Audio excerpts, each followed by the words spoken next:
Alhaji Abbas Akande Obesere ọmọ Rápálá wọ́n ti gbèjà àwọn àfáà o, wọ́n ti gbèjà àwọn àfáà. Yorùbá bọ̀ wọ́n ní bí òwe làálù ìyá gídígbò.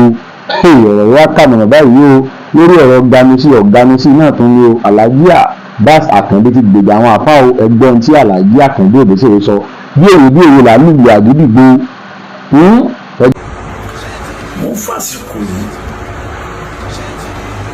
mo fi ń rán ẹ̀yin olólùfẹ́ wa létí, ẹ̀yin èèyàn pàtàkì lọ́tùn lósì látòrí lọ́balọ́ba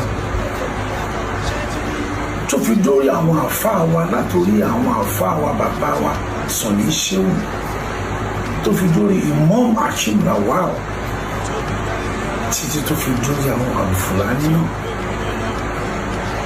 Ẹ ò mo ń fàsìkò yìí mo fi ń rán létí pé on the 28th of January 2025 tala fẹ́ ṣe ọjọ́ òbí mi Alhaji Abbas Akande, the paramount king of music, àgbà akin abọ́bagún àgbègbè ilẹ̀ Yorùbá.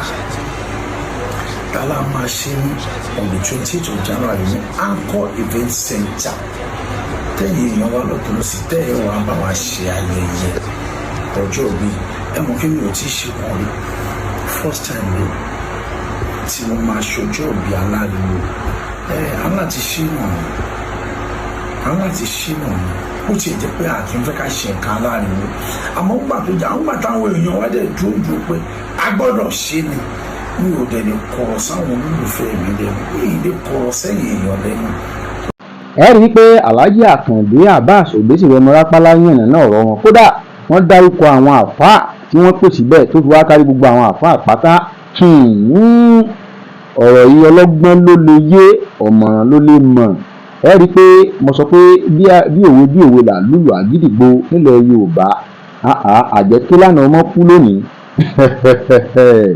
Ẹ rí i pé èsì ọ̀rọ̀ lọ̀rọ̀ yìí pé bẹ́yìn bá yẹ̀yẹ́ àwọn àfáà, àwa pa àwọn àfáà lè ti ẹ̀yin àfáà táwọn kan bá yẹ̀yẹ́ yín, àwọ̀ yẹ̀yẹ́ yẹn mọ̀ bọ̀ lọ́dọ̀ tí a o. Òun làlájì Alhaji Abbas Akande ń dọ́gbọ́n sọ láàrin.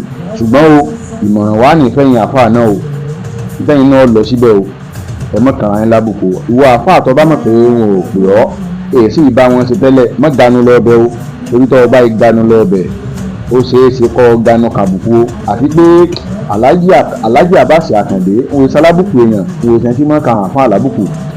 Ẹ pàdé wọn bẹ̀ lọ́jọ́ náà.